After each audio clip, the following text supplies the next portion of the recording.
¿No les pasó nada todavía? Qué bueno. ¿Vos decís que tiene que pasar algo? No, para mí que no. Porque es martes Sí. 13. Me encanta ese chiste que está dando vuelta, ¿viste? Martes 13 del 2020. Suerte para todos. Sí, ¿qué puede ser peor, no? Bueno, por lo pronto, récord en personas afectadas de COVID, ¿no? Sí, en activos. Exacto. Bueno, buen programa. Hasta Gracias, mañana. buena Chau, tarde. chau. Hay sol afuera ahora. Bien, Mejor. excelente. Gracias. Y muy buenas tardes para todos en casa. ¿Son supersticiosos? ¿Por Me aquí? trae mala suerte. No puede. Está bien. Bueno, vamos a ver qué pasa con la situación del general, que fue el militar que fue acusado o denunciado, mejor dicho, por violencia doméstica, que por un lado está la justicia, por otro lado toda la cuestión militar y su forma de, bueno, digamos, arreglar los asuntos, que sí a pase, retiro, que no, que arresto domiciliario, que es verdad o no. ¿Será una denuncia real o es una denuncia, como dice el denunciado, falsa, por una mujer que estaba despechada? Vamos a ver, vamos a la crónica de los hechos y después vamos a intentar debatir un poco sobre el tema y con una invitada más que es especialista en violencia de género.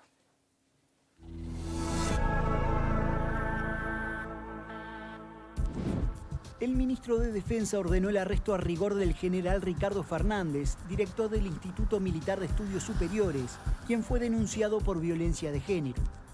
El presidente Luis Lacalle Pou respaldó la decisión del ministro Javier García. No solo tiene total respaldo, sino que fue en consulta. El general Fernández está en pareja con una suboficial también del Ejército. Ella fue quien presentó la denuncia. La justicia dispuso medidas cautelares para Fernández: prohibición de acercamiento, retiro del arma y uso de tobillera. El Ministerio de Defensa ordenó el arresto a rigor. Luego del proceso judicial, el Ministerio puede disponer sanciones más duras contra el militar, incluyendo la destitución. Debemos llevarnos adelante por la ley. El fondo del asunto, que es el tema de la violencia doméstica, obviamente que puede ameritar otra sanción. Se está evaluando, así que prefiero no adelantarlo. Fuentes militares dijeron a Telemundo que esta situación se arrastraba desde hacía varios meses, pero hasta ahora no había sido denunciado a la justicia.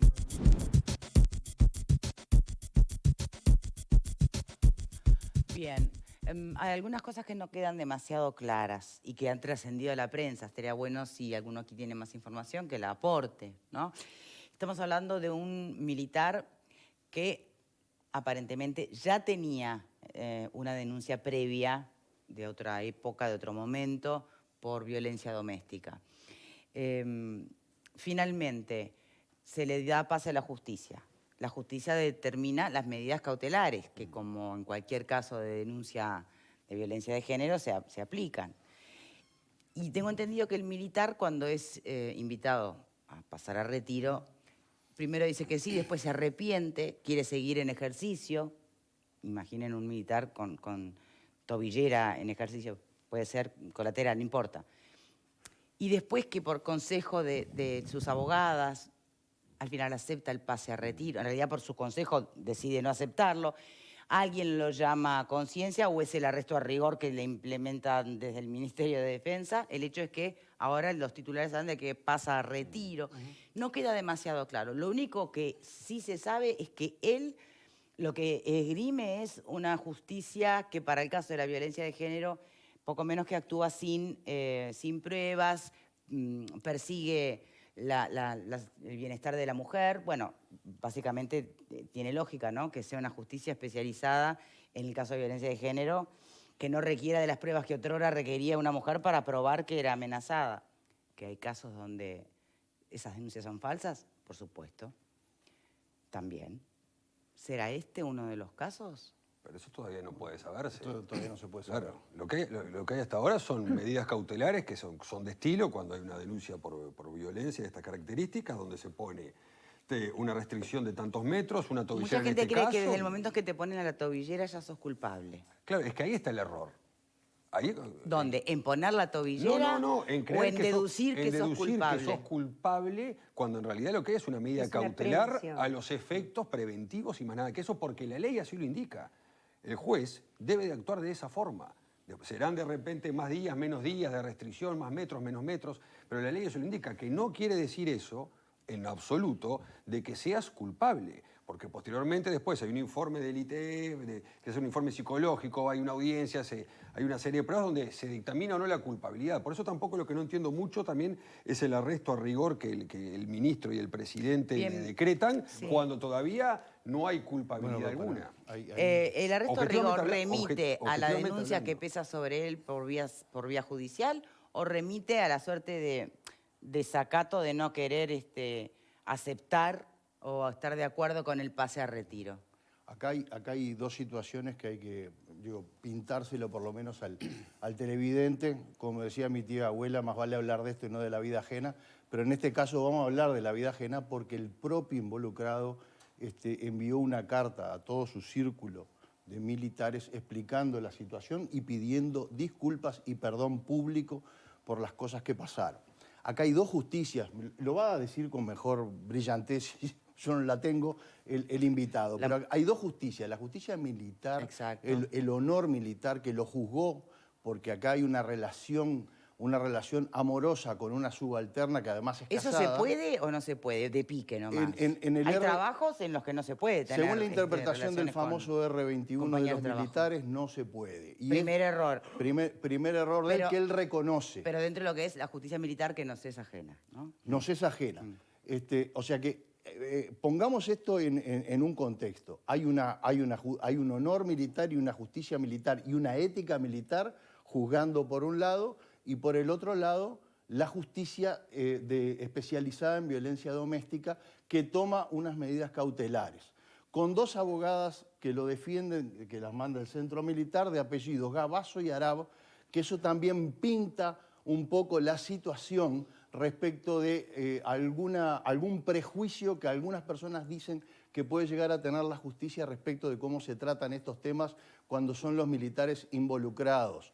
Y por otro lado hay un juez muy prestigioso que toma el caso, que es el juez de apellido Juvenal, al cual ninguna de estas personas lo puede recusar porque tiene un prestigio atrás, a pesar de que se dice de que puede haber alguna suerte de prejuicio tratándose de militares, porque esa idea general que hay de asociar alguna suerte de violencia con lo militar siempre está presente y es muy difícil de abandonar. O sea, todo esto lo digo como contextualizando, pero seguramente el invitado tendrá más información.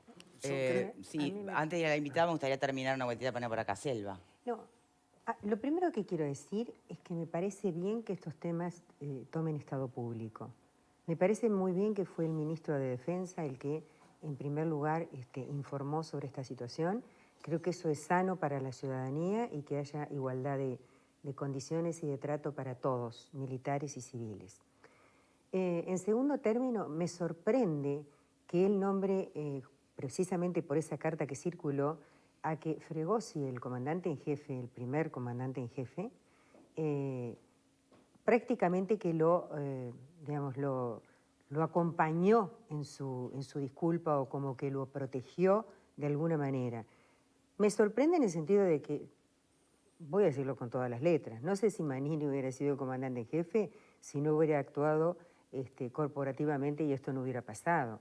Pero este Fregosi aparentemente también actuó corporativamente, sin embargo, vino el Ejecutivo, el Ministro de Defensa, acompañado con el aval del Presidente de la República, y dijo, señores, limpiemos el camino, desbrocemos el camino.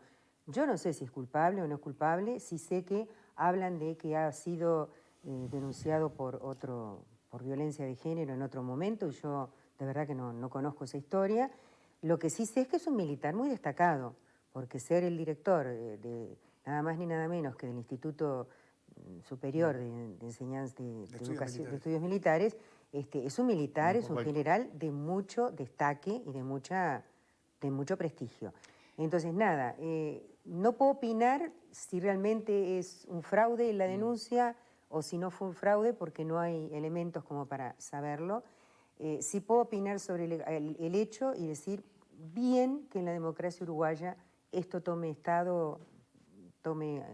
se considere y tome estado público como el de cualquier otro ciudadano. Que bueno, también como el de cualquier otro ciudadano, o ahí estamos en otro escenario? No, las personas que han sido denunciadas por violencia doméstica y que, claro... Si Está lleno de personas, vos conocés los nombres y pero apellidos Juan de Pérez, todos, no. Juan Pérez no te llega porque no lo conoce nadie, porque es un vecino. Pero claro... si O la vas- diferencia está en que son personas, bueno, que tienen Y son un rol, públicas. ocupan un lugar de poder. Y eso El año también, pasado es que eso también le da existieron una responsabilidad social diferente, ¿o no? 40.000 Un político denuncias. está mucho más expuesto que, Está por que eso. el vecino, No, pero por eso te del preguntaba, barrio. ¿es lo mismo Juan Pérez que Y no es lo Largo? mismo, no por es el lo mismo. prestigio, por el lugar que ocupa. Sí, estoy de acuerdo con mis compañeros del panel, abogados, por supuesto, en cuanto a que no se puede hablar todavía de culpabilidad o de inocencia. En eso estamos todos de acuerdo. Lo que sí me llama poderosamente la atención, como periodista observando el caso y buscando información, es que ahí tenemos 3 actores claves a nivel militar.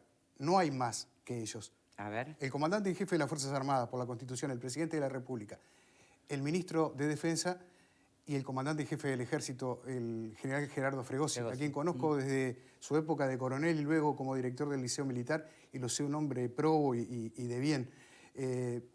Me llama la atención los ¿Qué querés comentarios decir? del presidente de la República, los comentarios del ministro de Defensa y la actuación del titular de la comandancia del Ejército. Porque si se tratase de una persona inocente, me parece que el presidente de la República no hubiese salido a decir lo que acabamos de ver, salvo que el asesoramiento haya sido errado, y no lo creo, de verdad no lo creo. Creo que en esa cadena que comienza con el comandante del Ejército, que sigue por el ministro de Defensa y termina con quien comanda las Fuerzas Armadas constitucionalmente en nuestro país, que es el presidente de la República, la información que deben haber recibido debe haber ameritado justamente este tipo de declaraciones públicas. Pero, si quieren, dejemos esto en stand-by porque todavía no se sabe y dejemos actuar a la justicia. Ayer de noche el colega Eduardo Preves fue el que anunció esta situación y yo lo primero que me planteé desde el punto de vista periodístico fue, bueno, un caso más de violencia doméstica. Me duró 4 segundos, porque inmediatamente lo primero que se me ocurrió fue lo que vos acabas de decir. Bueno, pero pará, estamos hablando de un general, estamos hablando de una persona muy destacada, estamos hablando del ministro de Defensa hablando de este tema. Por lo tanto, obviamente que esto lo que hace es reafirmar que la violencia de género corta en forma transversal a toda la sociedad, no importa de quién se trate. Pero también hasta hay otros temas vinculados con las jerarquías, con el silencio, con la omertá. Hay un montón de cosas que si queremos hilar fino, podemos hilar fino más allá de que se trate de una persona inocente o culpable. Bien, más allá de culpabilidad o inocencia, pero más acá de que es un militar. Si no, no aparecerían estos contextos que tú señalás, omertá, ¿no? Claro. Sí, Sí, tampoco pero aparecería lo que era el Tribunal de Honor, que habla del honor militar, ¿no? Respecto de la omertá que habla, que dice Pepe, y yo comparto que eso se da mucho, sobre todo cuando se defienden unos a otros en cualquier estamento o casta. Pero en este caso hay una carta del general que es de una honestidad brutal. Yo no sé si todo lo que él relata es tal cual sucedió en la realidad, pero es cruda, es muy humana, porque de última, por más que sea un general, estamos hablando de un ser humano que puede cometer errores también. Pero se declara inocente eventuales errores en esta oportunidad. Se declara parcialmente inocente. De algunas cosas reconoce que estuvo mal, pero... A nosotros, a ciudadanos comunes, no nos importa el tema de la justicia chiquita. militar, porque Sí. de hecho hasta podemos tener, con respecto a sus conceptos de éticas y su manual, Sí. tener muchas discrepancias. O sea, a nosotros como ciudadanos, lo que nos interesa, sobre todo, debatir acá es desde la perspectiva jurídica, ¿no? Puntualmente la justicia, el sistema de justicia penal, lo civil.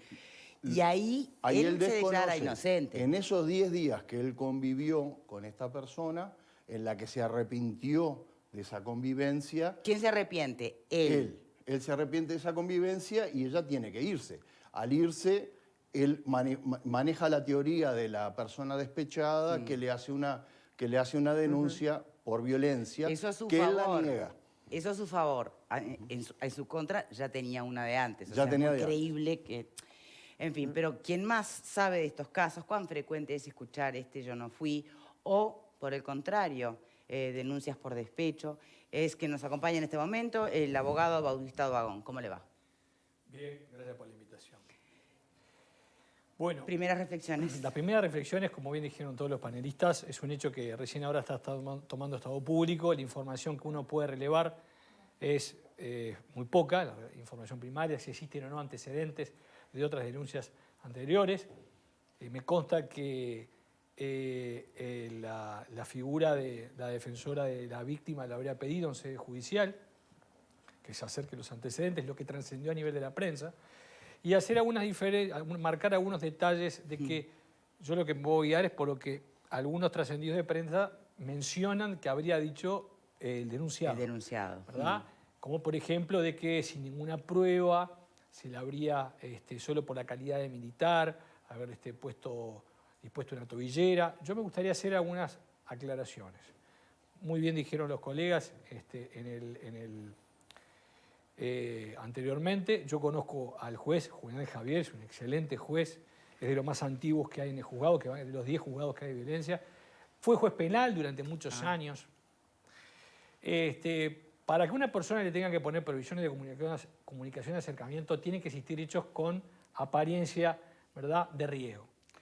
¿Es real que por una mera denuncia, sin pericia de nada mediante, se da por válida y se le pone tobillera a una persona? En primer lugar, la ley, y acá en este caso aconteció, una pericia. ¿A quién? A la víctima y al denunciado. Al denunciado también, él dice que no se le hizo nada. No, él dice que solo se le indicó que por la calidad de militar se le ponía la tobillera. Yo aclaro que pido, en varias oportunidades en defensa de las víctimas, pido tobilleras y muchas veces los jueces no me lo otorgan, ¿verdad?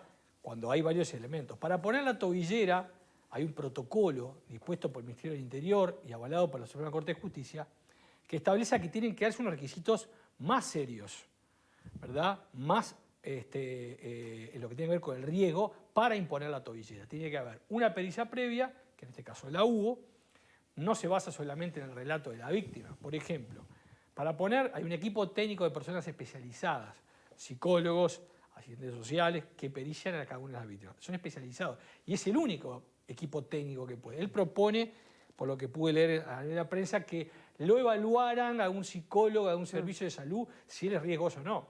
Pero alguien lo evaluó, digo, porque el equipo técnico del juzgado la semana pasada evaluó como debe ser, y dice la ley, a las dos partes. Bien, a la si víctima, no ocurriera eso, sí tendría derecho a decir, esto es... Hay una ley que establece que para poner tobillera tiene que haber equipos. Hubo un análisis del equipo técnico, el único que puede determinar en este caso, que es el del Poder Judicial, de que la situación era de alto riesgo. O sea, que miente para empezar en esta Yo no digo que carta. mienta, yo lo que digo que es su apreciación personal. No, pero no es una cuestión de apreciación. ¿Te hicieron pericia o no te hicieron? No, no apreciás, ¿sí o no? Cuando a una persona, cuando alguien es periciado, sí, cuando se hace la pericia, hay un protocolo que establece claramente, a mí me pueden poner provisiones de comunicación de acercamiento, pero no tobillera. La tobillera es un escalafón más arriba en el riesgo. Y tiene que tener elementos de alto riesgo, por ejemplo, antecedentes penales por homicidio, etcétera, resistirse al arresto. ¿Alcanzaría con una denuncia con uno previa? De esos, no. Hay factores de alto riesgo y factores de riesgo de riesgo que por sí solos no se pueden aplicar, pero si conjugan más de uno, sí. Entonces, tener antecedentes por violencias, denuncias policiales o judiciales anteriores, es un elemento a ponderar, que lo tiene que hacer el perito. Si tiene la persona acceso a las armas, manejo de armas, y amenazó o hostigó en algún momento a la persona, ¿verdad?, bajo el relato, también es otro elemento. Si además, como dijimos anteriormente, esos tres elementos ya dan para que el perito diga, sí, la situación es de alto riesgo, no por tener la calidad de militar. No es que, claro, él tal vez esperaba media hora de entrevista con un perito para deducir que era peligroso. Hay elementos Hacemos una pausa y ya volvemos y me sigue dando detalles que estamos aprendiendo con este relato suyo. Gracias, Vagón. Pausa y venimos. Que no tengas que